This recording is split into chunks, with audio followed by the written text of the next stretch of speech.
आप मुझे किस दान दे रहे हैं। जैसे बच्चों का स्वभाव होता है, घर में कुछ कार्यक्रम होता है तो बच्चे भी उसमें सहभागी होने का प्रयास करते हैं, अधिक से अधिक सहभाग हो लेने का, उसमें पार्टिसिपेट करने का प्रयास करते हैं। तो नचिकेता एक होनहार बालक हैं, देखते हैं कि पिताजी अ, गायों का दान दे रहे हैं और कैसी-कैसी गायों का दान दे रहे हैं, जो अच्छी नहीं हैं, जो मरियल सी हैं, कमज़ोर सी हैं, जो दूध नहीं दे रही हैं, उन गायों का दान दे रहे हैं। अपने पिता के पास जाते हैं, पिताजी मुझे किसको दान दे रहे हैं? पिता इग्नोर करते हैं। फिर पूछते हैं, पिताजी मुझे किसको दान दे रहे हैं? फिर भी इग्नोर करते हैं। लेकिन जब तीसरी बार पूछते हैं, पिताजी आप मुझे किसको दान दे रहे हैं? तो उनके पिताजी कहते हैं, जा तुझे यमराज को दान दिया। जा मैं तुझे यमराज को, मृत्यु के जो देव हैं उनको दान दिया। जिसके परिणाम स्वरूप नचिकेता नचिकेता यमराज के घर पहुंच जाते हैं, यमराज के पास पहुंचते हैं, किंतु यमराज घर पर नहीं होते हैं। कहानी समझ में आ रही है? जी सर। यमराज घर पर नहीं होते हैं, तो नचिकेता उनके घर पे इंतजार करते हैं। यमराज की पत्नी उनको जल ग्रहण करने के लिए बोलती हैं। नचिकेता कहते हैं मुझे जल नहीं चाहिए, मुझे यमराज से मिलना है। उन 3 दिनों तक नचिकेता बिना भोजन पानी के वहीं पे द्वार पर बैठे रहते हैं। जब यमराज घर पर आते हैं तो यम की पत्नी उनसे कहती हैं, अग्नि देवता जो हैं ब्राह्मण के रूप में, अतिथि के रूप में घर में प्रवेश करते हैं और हमारे घर पर ऐसा ब्राह्मण आकर 3 दिनों तक भूखा प्यासा आपका इंतजार कर रहा है। उन्होंने जल भी नहीं ग्रहण किया है और ब्राह्मण अगर घर पे आए तो उसकी अतिथि का हमको जल से भोजन से उसका सत्कार करना चाहिए। और उन्होंने 3 दिनों तक आपका इंतजार किया बिना अन्न जल ग्रहण किए। और जब हम हमारे घर पर आए हुए अतिथि ब्राह्मण देव का सत्कार करते हैं तो उस घर का समस्त पुण्य, अगर सत्कार नहीं करते हैं तो समस्त पुण्य नष्ट हो जाता है। तब यम नचिकेता के पास जाकर कहते हैं, हे ब्राह्मण, आप सम्मानीय अतिथि हैं, आपको नमन है, नमस्कार है। हमारे आपने हमारे घर में जो 3 रात्रियों तक बिना भोजन के निवास किया है, इसके लिए मुझसे प्रत्येक रात्रि के बदले में 3 वरदान मांग लीजिए। 3 वरदान मांगने के लिए कहते हैं। तो यहाँ से ऐसे ही प्रश्न पूछते हैं, कितने वरदान मांगने के लिए यमराज ने कहा। नचिकेता किस नचिकेता का संवाद, नचिकेता यमराज का संवाद कौन से उपनिषद में है? तो कठोपनिषद में है। नचिकेता और उनके पिता वाजश्रवस की बात आती है। तो इतने 3 वरदान मांगते हैं। यमराज उनसे कहते हैं कि आप 3 दिनों तक मेरे घर पर बिना आहार के रहे, इसके मैं आपको 3 वर मांगने के लिए कहता हूँ। अतिथि स्वीकार नहीं कर पाए, यम ने नचिकेता से 3 वरदान मांगने को कहा और नचिकेता ने वरदान मांगना शुरू किया। पहला वर मांगते हैं, पहला वरदान मांगते हैं। क्या है उनका पहला वरदान? कि हमारे पिताजी शांत हो जाएं। पिताजी ने क्रोध में हम कह दिया है कि तुम यम को मैंने तुम्हें दान दिया, और प्रसन्न हो जाएं, क्रोध रहित हो जाएं, मुझे पहचान कर मेरे साथ पूर्व की तरह, पहले की तरह प्रेम व्यवहार करने लगे। पहला वरदान था पिताजी के लिए कि पिताजी शांत हो जाएं, पिताजी हमें स्वीकार कर लें और जैसे पहले हमसे प्रेम भाव रखते थे वैसे ही रखें। पहला उनका प्रश्न था ये। फिर दूसरा प्रश्न पूछते हैं, क्या है दूसरा प्रश्न? स्वर्ग प्राप्ति का मार्ग क्या है? स्वर्ग प्राप्ति का मार्ग क्या है? स्वर्ग प्राप्ति के साधन रूप अग्नि विद्या को समझाएं। अग्नि विद्या का ज्ञान दीजिए। अग्नि विद्या के ज्ञान के लिए कहा है। अग्नि विद्या क्या है? वह मुक्ति रूपी विद्या, जो अग्नि विद्या के नाम से जाते हैं, जिसको अमृत बोलते हैं, जिसको सुनने के बाद व्यक्ति मुक्त हो जाता है, जिसको जानने के बाद व्यक्ति मुक्त हो जाता है। अग्नि विद्या का ज्ञान मुझे दीजिए। तीसरा प्रश्न, अग्नि विद्या तुम्हारे ज्ञान से जानी जाएगी। अतिरिक्त वर, तृतीय वर क्या है? आत्म का ज्ञान। मरने के पश्चात आत्मा की क्या गति होती है? देखिए, हर व्यक्ति ये सोचता है कि मृत्यु के बाद क्या होता है, तो ये प्रश्न पूछते हैं कि मरने के बाद आत्मा की क्या गति होती है, क्या स्थिति होती है। ये तीन प्रश्न था। क्या क्या? एक तो पिताजी के लिए था, दूसरा स्वर्ग प्राप्ति का जो ज्ञान है, स्वर्ग प्राप्ति का जो साधन है अग्नि विद्या, उसका वर्णन था। तीसरा, मृत्यु के पश्चात आत्मा की क्या स्थिति होती है, क्या गति होती है, इसका वर्णन था। ठीक है।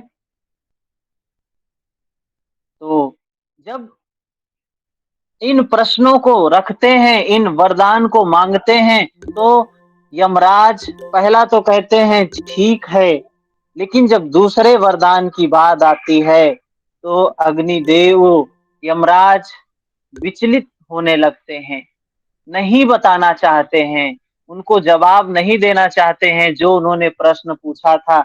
उसके लिए वो बहुत प्रलोभन देते हैं, हम तुम्हें राजा बना देते हैं, चक्रवर्ती सम्राट बना देते हैं, ढेर सारे नौकर, गायें, धन संपत्ति सब देने के लिए तैयार हैं, बस ये प्रश्न मत पूछो।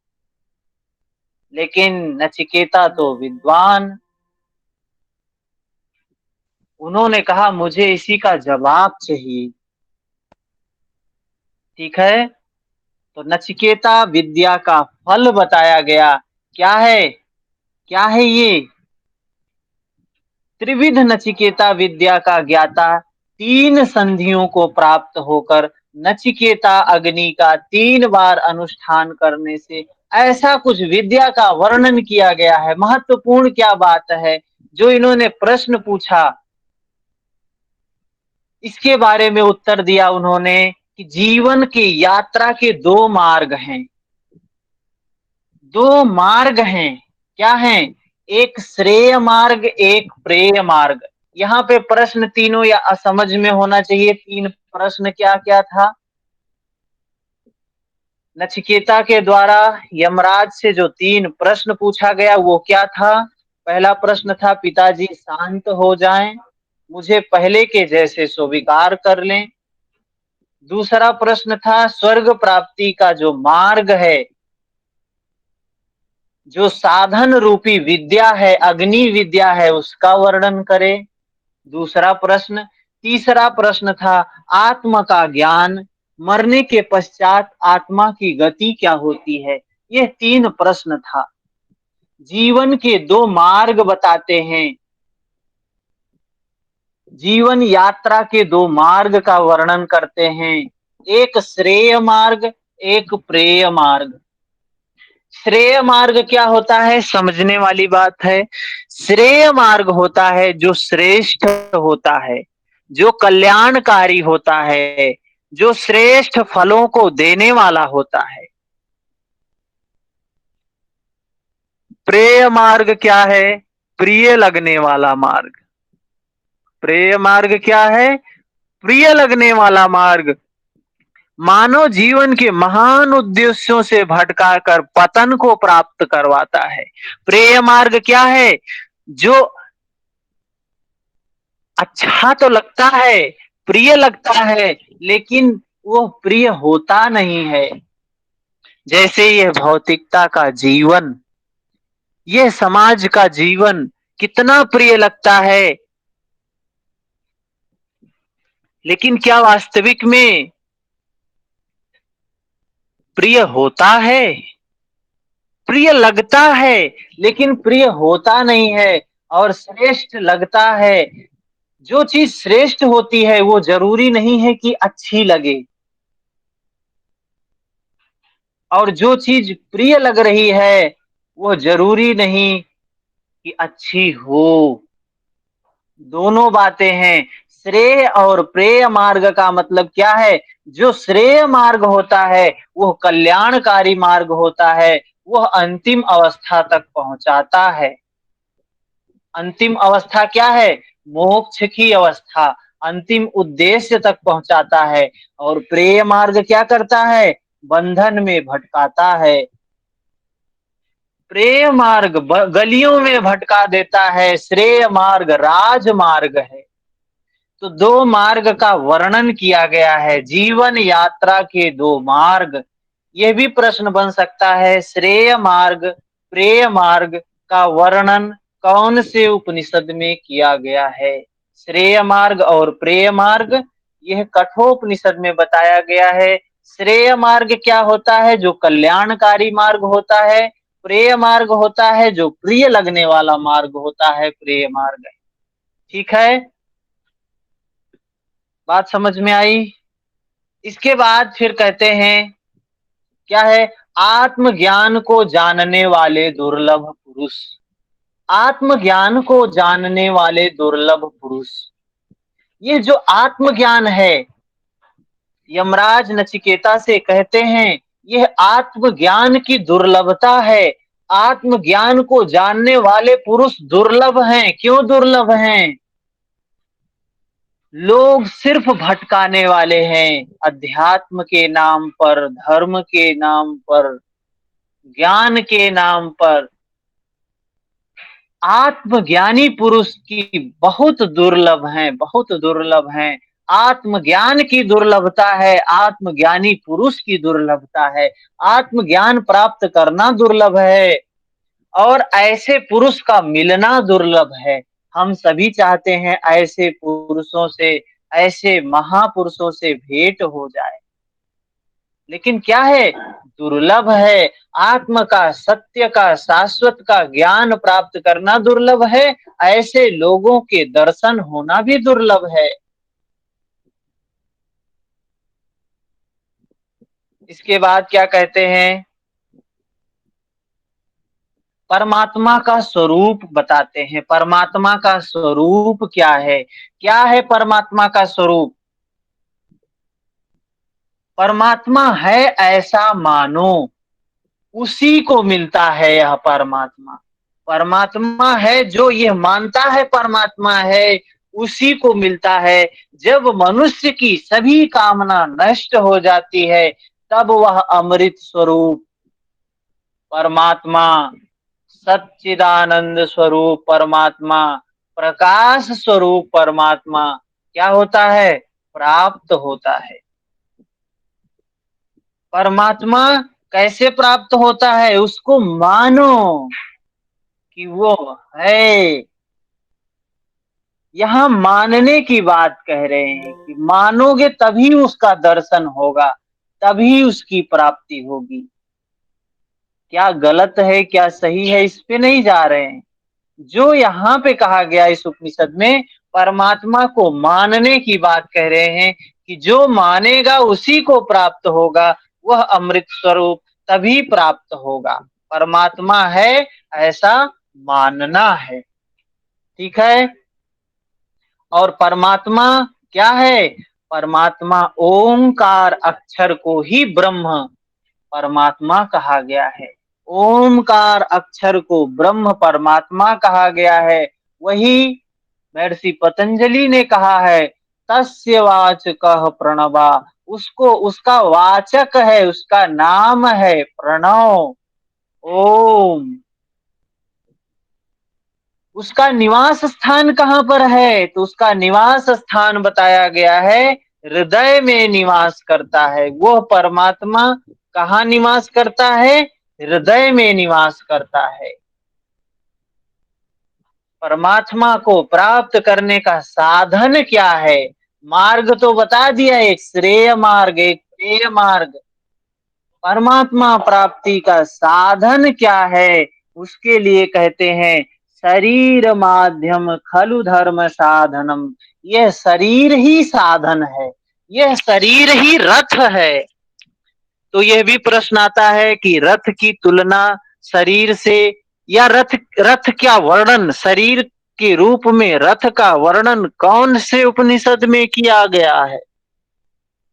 कठोपनिषद में किया गया है, कठोपनिषद में किया गया है। थोड़ा रिपीट करना ठीक भाई है, साहब। हाँ बताते हैं, रिपीट करते हैं। तो कौन से उपनिषद में किया गया है? कठोपनिषद में किया गया है। क्या बताया गया है? कि यह जो शरीर है ये रथ के समान है। रथ देखा है आपने? अगर महाभारत देखा है तो महाभारत में भगवान कृष्ण क्या है? भगवान कृष्ण क्या है? सारथी। रथ में सारथी है, सारथी है, सारथी है। और रथी कौन है? अर्जुन सर। अर्जुन। और घोड़े कितने लगे हैं उसमें? 7 हैं सर, 7 सात। इंद्रियों से। वो 7। हाँ, ले, लेकिन यहाँ पर घोड़े जो हैं क्या हैं? 5 घोड़े हैं। इंद्रिय से शरीर में कितने घोड़े हैं? 5 हैं। 5 घोड़े ये कौन कौन से हैं? ये आंख है, कान है, नाक है, जीभ है, त्वचा है। ये हमारी 5 ज्ञान इंद्रियां, 5 घोड़े हैं। और ये घोड़े किसके नियंत्रण में होने चाहिए? सारथ इसके मन के सर। सारथी के नियंत्रण में होने चाहिए, सारथी के नियंत्रण में होने चाहिए। सारथी कौन है? बुद्धि है सारथी। जैसे भगवान कृष्ण क्या देते थे? उनको बुद्धि देते थे, अर्जुन को। तो सारथी इस शरीर रूपी रथ में बुद्धि है, सारथी। और बुद्धि किसके माध्यम से इंद्रियों पर नियंत्रण करती है? मन के माध्यम से। मन के माध्यम से वो नियंत्रण करती है। ठीक है, तो प्रश्न यहां से भी बनता है, इंद्रियां कौन है? घोड़े हैं। मन क्या है? लगाम है। बुद्धि क्या है? सारथी है। शरीर क्या है? रथ है। रथी कौन है फिर? रथी कौन है? इस रथ में कोई न कोई रथी भी होगा। वह आत्मा, आत्म तत्व क्या है? रथी है। जीवात्मा रथी है, आत्मा रथी है, पुरुष रथी है। ठीक है, तो इस प्रकार से परमात्मा प्राप्ति का साधन है ये क्या? रथ। ये शरीर रथ है। इस शरीर में जो बुद्धि है वो सारथी है। इस शरीर में जो रथी है वो जीव आत्मा है। इस शरीर में जो लगाम है, इंद्रियों को जो नियंत्रित करते हैं, जिसके माध्यम से, वो मन है। और इंद्रियां ये 5 घोड़े हैं। और घोड़े क्या करते हैं? भागते हैं। किसके पीछे भागते हैं? इंद्रियां विषयों के पीछे भागती हैं। ठीक है, इंद्रियां विषयों के पीछे भागती हैं। तो स्वच्छंद नहीं होनी चाहिए, इंद्रियां स्वतंत्र नहीं होनी चाहिए। इंद्रियां क्या होनी चाहिए? नियंत्रण में होनी चाहिए, बुद्धि की नियंत्रण में। जैसे घोड़े सारथी के नियंत्रण में होने चाहिए। और सारथी उस रथी के उद्देश्य से रथ को लेके जाता है। रथी जहां आदेश करता है वहीं सारथी रथ को ले जाता है। वैसे ही यह आत्म तत्व के कल्याण के लिए इस शरीर रूपी साधन का उपयोग होना चाहिए। इसको क्या कहा गया है? शरीर माध्यम खलु धर्म साधनम। धर्म करने का साधन है शरीर। ठीक है, इसके बाद क्या होता है? आत्मज्ञान की दुर्लभता बताया। परमात्मा का स्वरूप। परमात्मा का स्वरूप क्या है? ओमकार अक्षर को ही ब्रह्म कहा गया है, परमात्मा कहा गया है। वह परमात्मा का निवास स्थान जीवात्मा के हृदय रूप में है, हृदय रूपी गुहा में है, जो ओंकार प्रणवात्मक है। ठीक है। और जीवात्मा के हृदय रूप गुहा में रहने वाला परमात्मा क्या है? सूक्ष्म अति सूक्ष्म, महान से भी महान परमात्मा। एवं उनकी महिमा को निष्काम कर्म करने वाले चिंता रहित कोई विरले साधक ही परमेश्वर की कृपा से जान पाते हैं।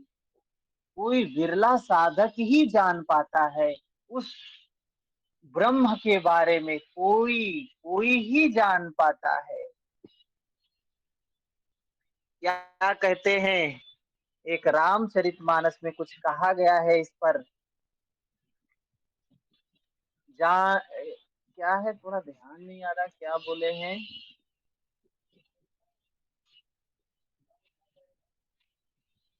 ध्यान नहीं आ रहा क्या है। तो ये परमात्मा को वही जान सकता है जो जिसको वो जन्माते हैं। जब पेखन तुम, ऐसे करके कुछ कहा है, जब पेखन तुम देख निहारे, विधि हरि शंभु नचावन निहारे, तेऊ न जाने मर्म तुम्हारा, और तुम ही को जान निहारा। उस वो ईश्वर को, उस ब्रह्म को वही व्यक्ति जान सकता है। सोई जाने ही, जे ही देहू जनाही, जानत तुम ही होई जाई। वो ईश्वर, वो ब्रह्म उसी को जनाता है, और जो उसको जान लेता है वो वही हो ही जाता है, वो ब्रह्म ही हो जाता है। जब पेखन तुम देख निहारे, विधि हरि शंभु न चाव निहारे, तेहु न जाने मरम तुम्हारा, और तुम्ही को जान निहारा। सोई जानै जय तुम देहु जनाही, जानत तुम्ही होई जाई। वाल्मीकि, इसमें वाल्मीकि और राम के बीच में संवाद है। रामचरितमानस में ऐसा लिखा गया है। क्या है? जो जिसको वो जन्माना चाहते हैं वही उनको जान सकता है। यही बात कठोपनिषद में भी कह रहे हैं कि वह परमात्मा को वही व्यक्ति जान सकता है जो निष्काम। देखें, हर शास्त्र में निष्काम कर्म की बात की गई है, चाहे गीता हो, चाहे उपनिषद हो। हमने आज शिव संहिता भी पढ़ा, वहां भी निष्काम कर्म की बात कर रहे हैं, आसक्ति रहित कर्म की बात कर रहे हैं, फल युक्त कर्म की निंदा कर रहे हैं। ठीक है। ऐसा कोई विरला पुरुष ही उस ब्रह्म को जान सकता है। ठीक है। उसके बाद नचिकेता कहते हैं, क्या कहते हैं इसमें, योग की परिभाषा भी बताई गई है।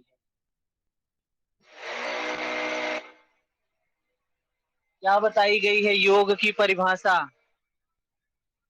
यदा पंचावतिष्ठन्ते ज्ञानानि मनसः सह, बुद्धिश्च न विचेष्टति तामाहु परमां गतिम्।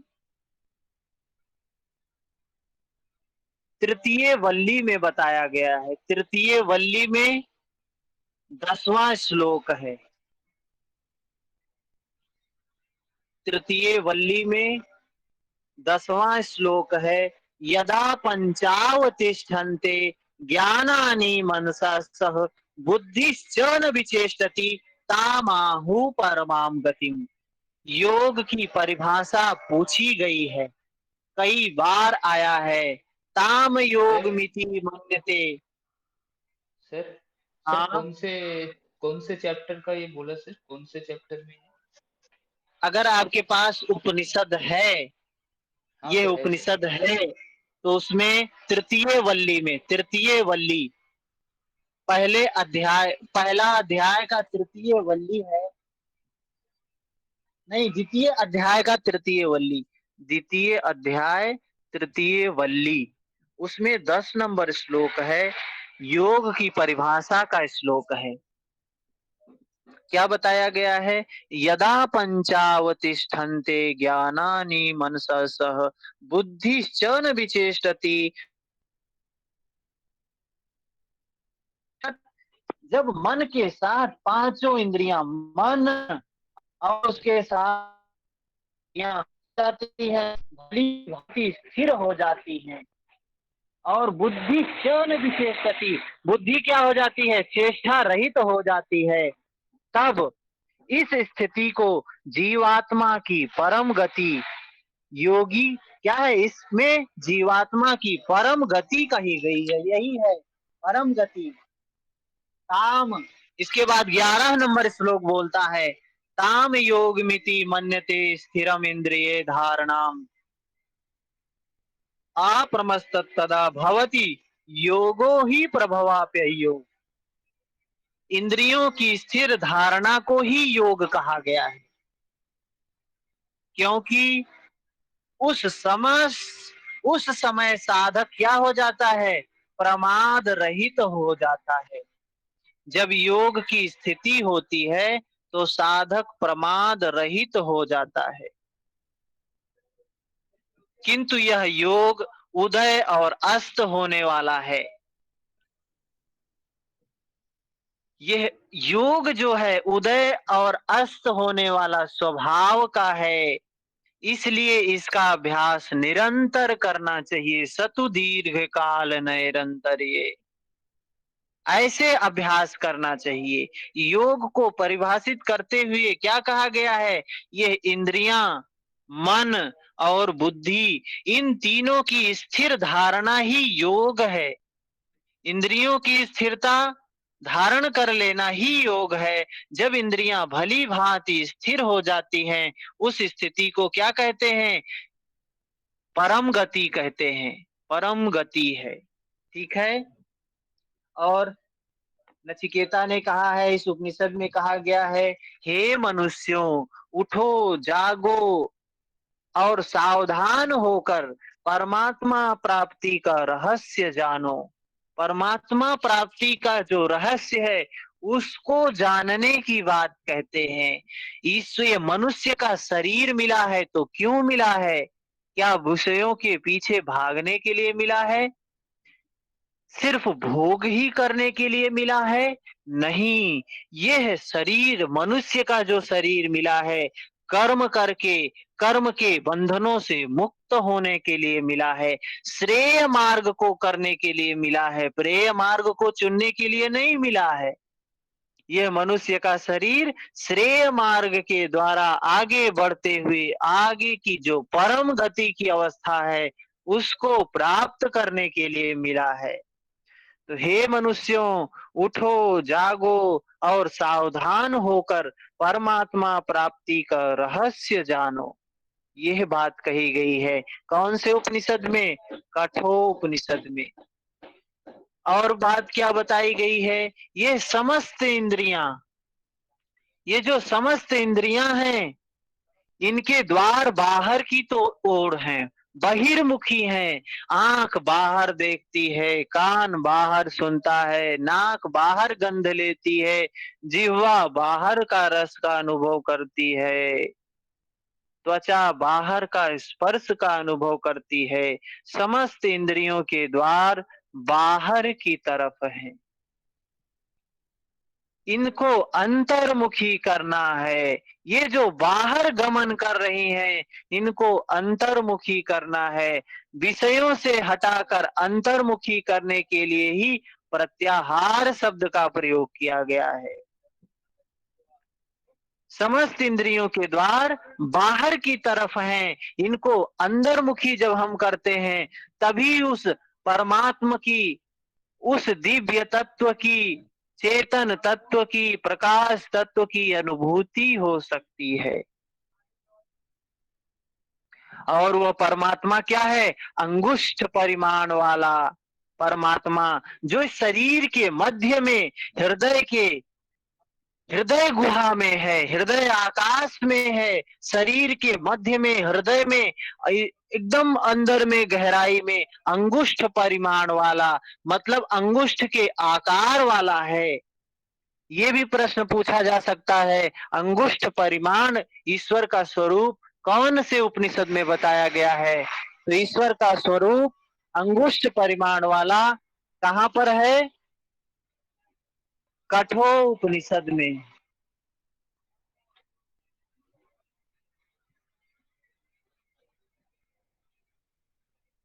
कठोर उपनिषद में ईश्वर का जो स्वरूप बताया गया है वो क्या है? अंगुष्ठ परिमाण वाला है। थोड़ा सा काम हो रहा, 10 मिनट का ही काम है। आवाज ज्यादा आ रही है? हरिओम। नहीं सर, नहीं आ रहा है, ठीक है। नहीं आ रही सर, क्लियर आवाज आ रही है। ठीक है, आपकी तो वॉइस अच्छी बिल्कुल बात है। क्लियर है। ठीक है। तो अंगुष्ठ परिमाण वाला परमात्मा शरीर के मध्य भाग में, हृदय के भीतर स्थित है। उस परमात्मा का स्वरूप बताया कैसा है? ओमकार अक्षर रूप ब्रह्म है, और जिसको परमात्मा कहा गया है उसका निवास स्थान कहाँ है? जीवात्मा के हृदय गुहा में है, जो अंगुष्ठ परिमाण वाला है। ठीक है। और यह शरीर क्या है? 11 द्वारों वाला शरीर, सरल है, विशुद्ध है, ज्ञान स्वरूप है, अजन्मा है, पर ब्रह्म है। इस शरीर को भी ब्रह्म बोला गया है। 11 द्वार वाला, ठीक है। 11 द्वारों वाला शरीर, सरल, विशुद्ध, ज्ञान स्वरूप, अजन्मा है, अजन्मा, पर ब्रह्म। सर 11 मुख वाला कैसे सर? 11 द्वार। अब शरीर में जो बाहर क्या है? ये 11 नासिका है, दो कान, 4, 2 आंखें, 6, और एक मुख, 7, और एक मल द्वार, 8, जनन इंद्री, 9। 9 द्वार तो समझ में आता है, 11 क्या बोला है पता नहीं क्या है ये। उपस्थिति है। उपस्थ हाँ, उपस्थ को लेके 9 हुआ। सर एक नाभि नाम, कैसे हैं? इसके नाभि हो गए। कल्पना कुछ भी कर सकते हैं क्या है, लेकिन हमको लगता है ये 11 द्वार क्या है? ये 11 इंद्रियां होंगी। हो नहीं सर, सकता 11 है। द्वार ही है वो। क्या क्या है इसमें? 11 पता द्वार ही है है क्या? वो, एक याद नहीं आ रहा है, लेकिन 11 ही है वो। वाक, पानीपत, उपस्थ, मन। हाँ, एक तो मन हो जाएगा, चलिए 9 है तो 10 हो गया फिर। सर उपस्थ, नाभि और ब्रह्मरंध्र है। नाभि है हाँ, सर। उपस्थ भी तो नाभि होगा। और ब्रह्मरंध्र वायु, ब्रह्मरंध्र। भी। वायु भी तो पैर। डॉक्टर साहब क्या बोल रहे हैं? नाभि नाभि और ब्रह्मरंध्र, ये 10वां और 11वां है। हाँ सर हाँ हाँ। ठीक है, मैं बोल रहा 5 हूँ क्या ज्ञान क्या है, इंद्रियां। देख लें। बोल सर रहे हैं, सुन लिख ले। 11 है, 5 ज्ञान इंद्रियां, हम्म 5 कर्म इंद्रियां, एक उभय हम्म इंद्रियां है, मन है। हम्म। तो ये कुछ भी टोटल ऐसे मिलके ले 11। सकते हैं। हाँ, ये एक 11 हो सकता है, या फिर ये द्वार जो है ना, द्वार का मतलब है कि ये जो कर्म इंद्रियां है कोई द्वार नहीं है ये। जी सर। अब आंख, ये देखिए, 2 आंख हो गया, ठीक, 2 आंख हो गया, 2 कान हो गया, 4, 2 नासिका हो गई, 6, एक मुख हो गया, 7, एक मल द्वार, 8, एक जनन इंद्री, 9, एक नाभि है, और 10, एक ब्रह्मरंध्र। ब्रह्मरंध्र। ब्रह्मरंध्र जिधर से योगी लोग प्राण को निकालते हैं, ये 11 द्वारों वाला शरीर है, जो सरल है, विशुद्ध है, ज्ञान स्वरूप है, अजन्मा है, ब्रह्म, पर ब्रह्म है। इसी को पर ब्रह्म कहा गया है, ब्रह्म कहा गया है कठोपनिषद में। ठीक है। इसी को क्या कहा गया है? अजो नित्य शाश्वतो अयम पुराणो। भगवत गीता में भी बोला गया है, कठोपनिषद में भी बोला गया है। अजो नित्य, यह जो शरीर है नित्य है, शाश्वतो अयम पुराण, ये क्या है? शाश्वत है, पुराना, ऐसे बोला गया है। शरीर यह आत्म तत्व, चेतन तत्व, जीव, परमात्मा, जो भी कुछ कहें। तो एक वाक्य नचिकेता ने बोला है क्या, मनुष्य कभी धन से तृप्त नहीं होता है। मनुष्य कभी धन से तृप्त नहीं होता है। किसने कहा है? नचिकेता से। कोई व्यक्ति कितना भी धन कमा ले, कितना भी धन कमा ले, कितना भी धन कमा ले, कभी उससे संतुष्ट नहीं होता है, तृप्त नहीं होता है। धन ऐसी चीज है, तभी तो एक एक ऐसे ऐसे लोग हैं, कमाते कमाते कमाते कमाते ऐसी स्थिति आ जाती है, परिवार जेल में जाके बैठना पड़ता है। इतना धन कमा लेते हैं कि उनका बाहर रहना मुमकिन नहीं होता है। ठीक है, इंद्रियों की स्थिर धारणा ही योग है। योग की परिभाषा हमने देखा, प्रधान नाड़ियों की संख्या कितनी बताई गई है? कठोपनिषद में 101 संख्या बताई गई है। ठीक है, प्रधान नाड़ियों की संख्या 101 है। यह हमारे रिवीजन के दृष्टिकोण से इतना ही था, जो हमारे लिए इम्पोर्टेंट था उतना ही किया। कठोपनिषद कृष्ण यजुर्वेद से संबंधित 2 अध्याय हैं, 3 वल्ली हैं। हाँ सर इसमें वो भी दिया है ना, प्रणव प्रणव धनुष है, बाण आत्मा है, लक्ष्य ब्रह्मा है, इसमें ही बताया गया है। इसमें इसमें कहाँ बताया गया है? बताया गया है सर, इसमें भी बताया इसमें गया है। नहीं है सर, किसी और में हो। नहीं सर, किसी और में भी, इसमें भी बताया है थोड़ा सा। नहीं है। सर मैंने तो इसमें भी पढ़ा था। इसमें नहीं है, नहीं लिखा।